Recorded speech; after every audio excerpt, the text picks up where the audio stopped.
I remember when I was younger, my mom not always being super satisfied with our home, our childhood home. We grew up in the suburbs of Chicago in a four-bedroom suburban, general styled home. Actually, here's some photos of my childhood home. Well, kind of my childhood.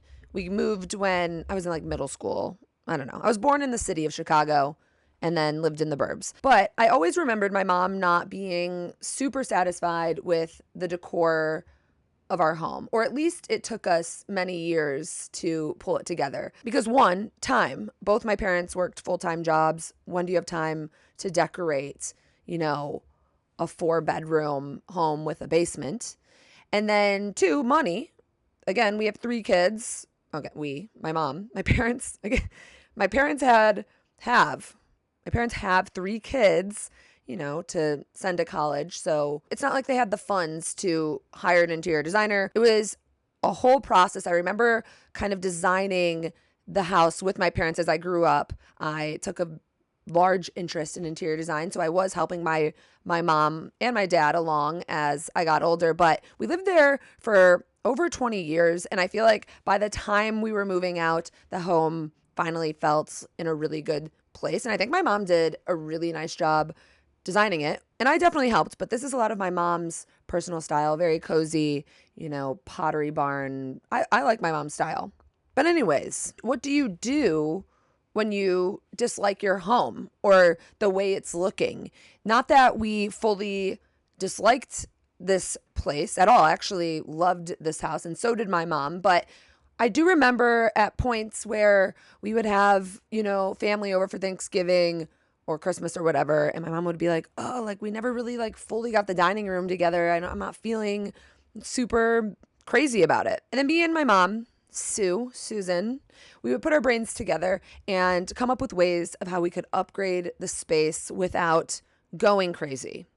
We don't all have the money or the time to just do a full family room, dining room revamp or a kitchen remodel. So these are kind of my ideas of how you can hate your home a little bit less. I think it's all about, tricking your brain and doing certain things in certain areas that can make a huge upgrade without going crazy. So if you hate your home, here's what to do. As some of you may know, I did purchase a condo back in, when did I purchase this? 2016? Did I purchase it in 2016?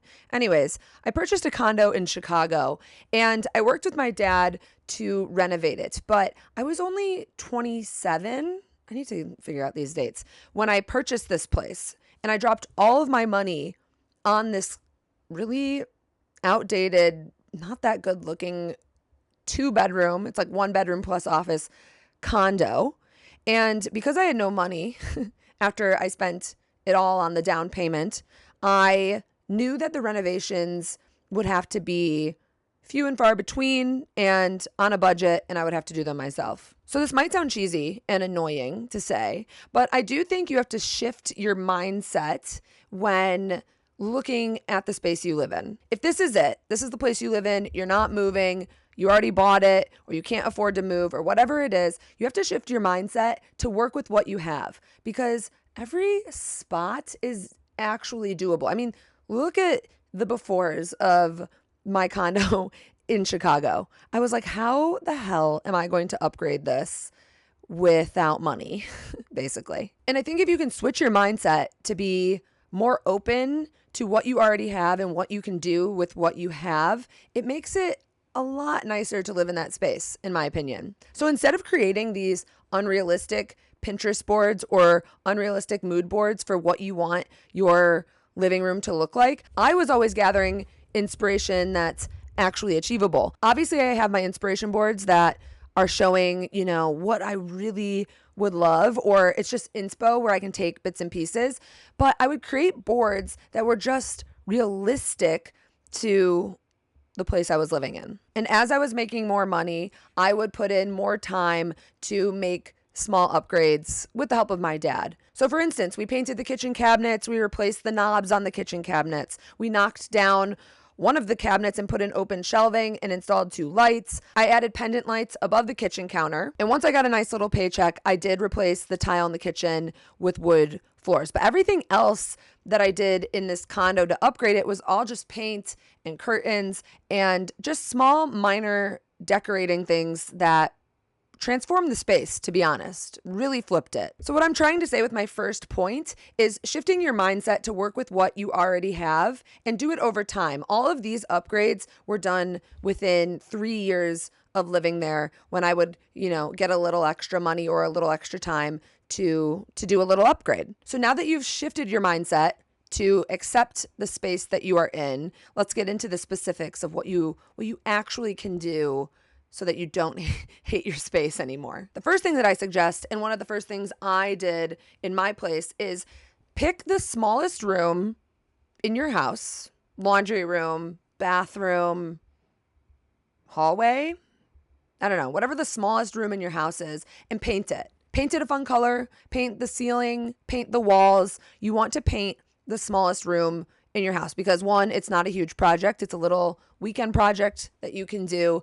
And it kind of gives you inspiration to start dabbling in other areas of your home. But take the smallest room in your house and paint it a color, especially a bathroom or a laundry room, because why not do something fun? And that will definitely make you hate the space less, because a laundry room is whatever, but if you paint it a fun color, then it doesn't feel as dreary to be in when you're folding your clothes, paint your laundry room. Now, does that give you the high?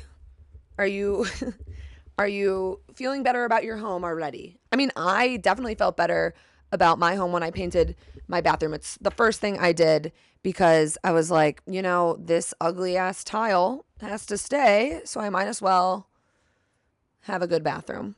And I had really ugly tile and a really ugly sink in that bathroom too. It was bad, which I did end up replacing. And then within that small room, if you have the budget, you could replace, the sink, you could replace the faucet, you could add in some hooks, some just smaller touches in one of the smallest rooms gives you a little start. It's a non-overwhelming project. And even with just that, you should hate your home a little less.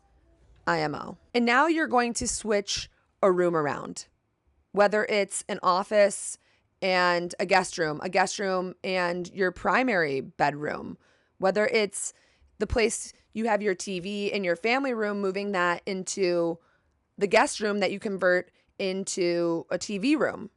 You're going to switch up a room. I know sometimes there's not a room to be switched, but if you do have a room to be switched, that is a very easy way to upgrade your space without spending a single dollar.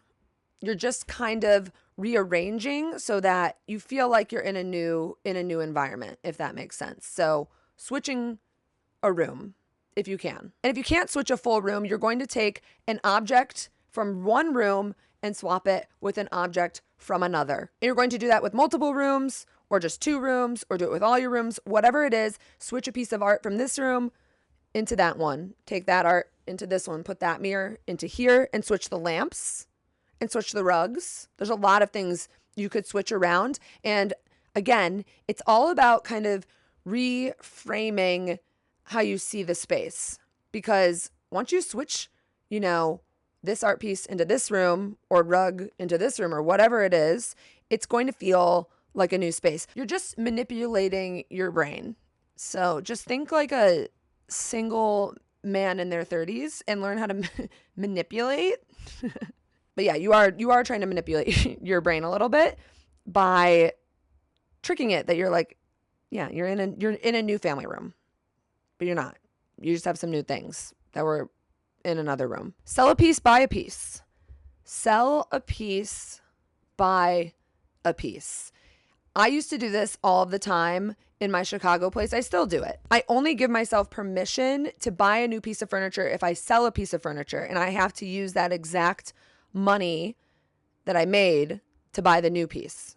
So you could sell your coffee table if you're feeling like it's outdated, or maybe you inherited it from grandma. Grandma passed. She died. R.I.P. grandma. And now you can officially get rid of the coffee table because she really wanted you to keep it. And, in your brain, you're like, oh, I should keep it for grandma. you know, she really loved that piece, but she's dead. So you can sell it now. This sounds like it's a personal thing that I've been through, but I have not actually experienced this. But yeah, sell grandma's coffee table and then use that money to buy a new one, sell a piece, buy a piece, all within that budget. And you can do this over time. Maybe set yourself a goal to sell a piece, buy a piece once a month, and then slowly but surely you'll kind of be like, hey, I don't hate my house as much anymore. I find this tip extremely important because I find that a lot of people don't necessarily have this in their homes. And I think that's because a lot of living rooms and family rooms are revolved around televisions. But I do think you need to create a conversation area or your own conversation pit in your living room. So, for instance, let's say your sofa is directly across from your fireplace and the TV is up there. And you think, you know, this is just how it needs to be because we don't have any other room for the TV and this is where the TV is going.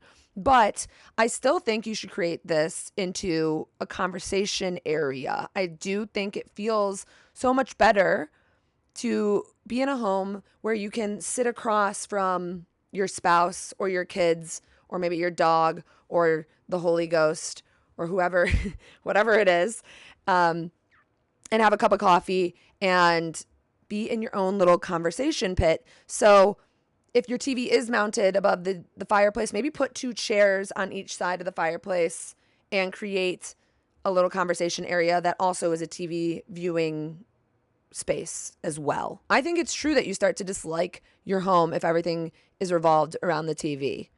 I've talked about this before in previous videos, but my parents actually created a separate TV room. It used to be the dining room and they transformed it into the TV room. And then the fireplace room was just a conversation area. And that way they could send us off. They said bye. And then they hung out there and would read their books and enjoy each other's company. And then you start to like your home more. You're not resenting your home. Okay, moving on. Let's say it's Sunday and you have the day to yourself. The kids are all at soccer practice. This is a great time to redesign or redo a full shelving unit or your console or your coffee table, your counter, whatever. But this is where I highly recommend not to half-ass this. I feel like sometimes I'll go in to my bookshelf and I'll, move some things around and I'll like switch this up and I'll be like, okay, that's fun. But no, you're going to take down the entire thing, wipe it clean it, and then you're going to redesign it from scratch because it's going to go back in a way that is pleasing to the eye. You're going to get a little high from it, and it's a good little activity also. And you should do this with your coffee table. You should do this with everything in your home, especially if you just are starting to feel bored of the space and you're not going to do a full project redoing it. You're just going to take it all apart and put it all back together. Actually, I just advertised this on my Instagram, but I want to do a video where I go into someone's space and revamp it with everything they already own. So I've gotten some good submissions, but if you're interested in having your home revamped in Los Angeles, please send me photos of your space to hipaigewassel@gmail.com. Or you can DM me photos too, because I'm going to be selecting someone in the next week that I want to revamp their home with stuff they already have. You kind of have to be like a hoarder a little bit. Like I need you to have like items for me to play with. But yeah, send submissions. But yes, to wrap that topic up, I usually redo my shelves or the top of my armoire or my side table or whatever, every probably like 4 months. I'll take it all off to clean it and then I'll redesign it and it makes me like my space more. I like to come home to a space that feels revamped. And I'll admit, my place starts to feel stale sometimes after, months of living in the same routine. It just doesn't inspire you anymore. And if you're inspired by your space, then it's important to do these little revamps. Here's a big tip, a really big tip that I live by. If you watch my channel, I love big pieces of furniture. If you haven't noticed, I love a giant wall unit. I have a big, armoire thing in my bedroom. I love a giant piece of furniture. I love a large rug. And the reason I love these pieces is, one, they make your space feel just more put together and adult. It makes you feel like you really have invested in something, and usually you do if it's big. But I think the bigger the piece, the more put together a space feels. Not for everything, obviously, but I just love large pieces. And if you're in a space that really doesn't feel like you can do much to transform it, buy a large piece. Buy a large bookshelf, buy a large rug, buy something big that kind of covers up one giant area, and it kind of makes the room feel like it's had a huge makeover. A lot of times when people come over and they see my wall unit in my living room, they're always like, wow, I can't believe this place came with this amazing built-in cabinet. And I'm like, no, bitch, I bought that. You could even just buy bookshelves and do a full wall bookshelf thing. You can get it from IKEA, not that expensive. And I swear it will feel like you're in a different room, and you'll hate it less, because that's what this video is for. How to hate your house less, right? What to do if you hate your home. This is what we're doing. Another very small thing you can do to just feel like your house got a little facelift is just paint your front door. Nothing else. Just paint your front door. That's it. Every time you come home, you're going to feel like there was a little facelift. Just the front door. That's it. Paint it red. Paint it black. Paint it whatever color you want. Really, just any type of change to your front door is going to give the house a facelift, in my opinion. And that's it. Just your front door. Replace your biggest boob light. Lighting is a whole topic that I didn't really want to get into, because I talk about lighting constantly, that you need to have warm bulbs. Obviously, replace all your bulbs with these light bulbs. Just warm light bulbs. That's it. Don't turn on your overhead lighting if you have some small lamps. Lighting is a whole thing. And that's pretty much all I have to say about it for this. I talk about it too much. But let's say you have boob lights in every room. Pick one room, the family room, the living room, and replace the boob light. Call up a task, grab it, replace the boob light. That's it. Just one room. Not all of the rooms. Or over time, replace each boob light. Over time. But find your ugliest boob light in your whole house and replace it, and you will hate it less. I had a terrible light fixture. No, I had a fan. I had a ceiling fan in my living room, which was a debate in one of my last videos, ceiling fans or not. Obviously, sometimes you have to have them. I understand. But if you don't have to have it, you could replace it. And I did in my living room. And it made such a huge difference, especially living in such a small space.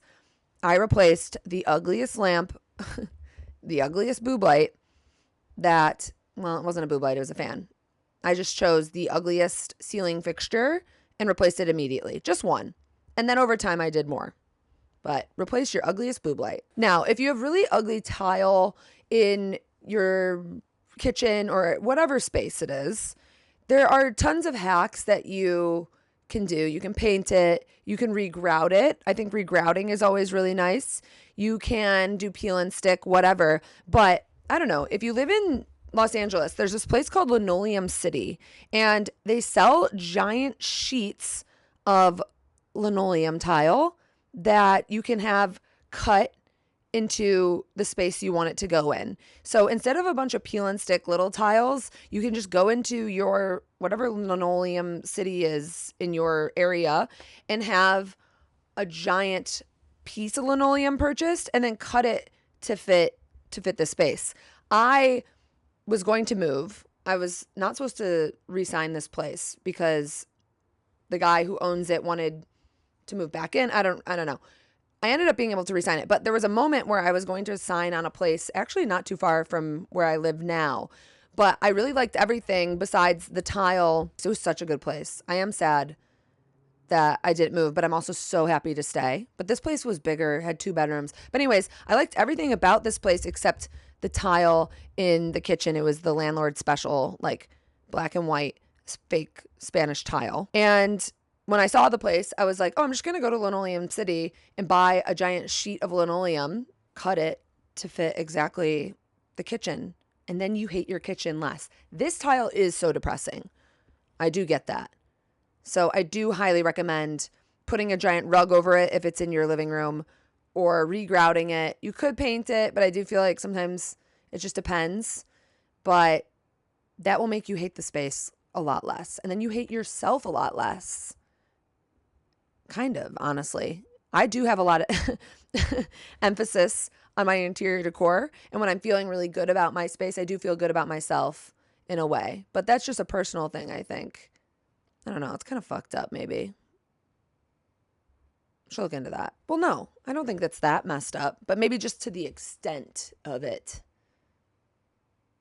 I don't know. No. So in the end, accept the place for what it is, just like you have to accept yourself for what you are and who you are. And instead of thinking of ways you can fully revamp your house or yourself, wow, it's really all isn't the same thing, huh? Instead of having it in your mind, this overwhelming idea in your mind of like, we need to redo this entire kitchen, floor to ceiling, gut renovation. Instead, get rid of that thought. Actually, just nix that. It's just never going to happen. So start, well, it could, I guess, but start with the small things. Start with realistic changes, like I mentioned in this video, and you'll see improvements over time. And yes, this is all so related to yourself. So what to do if you hate your home, or what to do if you hate yourself. Small self-improvements over time, and accepting your space or yourself for who you are. Because then the upgrades are a lot easier once you come into self-acceptance. And I love how this is turning into this. I've been working a lot in therapy on self-acceptance of myself now that we're going down this route. I think over the past few years, I've dealt with a big confidence plummet. And I don't think it was necessarily due to anything, just a lot of life changes. There's a lot of things that, I don't know, your confidence goes like this, like throughout your life. And I've been working on building that back up. But yeah, that's all my tips of what you can do if you hate your home. I wish I could tell you more on what to do if you hate yourself, but that's not really this channel. Also, am I qualified for that? I don't hate myself. I actually really love myself. And I really love my home. And I will say both of those didn't come overnight. All in due time. And that's that. Hopefully you enjoyed. This was a very unhinged little video that kind of went all over the place. We were talking about dead grandmas, and it all ended up into, did we hate ourselves? Maybe it's not at your home at all. Maybe it's yourself. Does everything in life actually come down to your own self-acceptance? Okay. That's all. See you next week. Bye.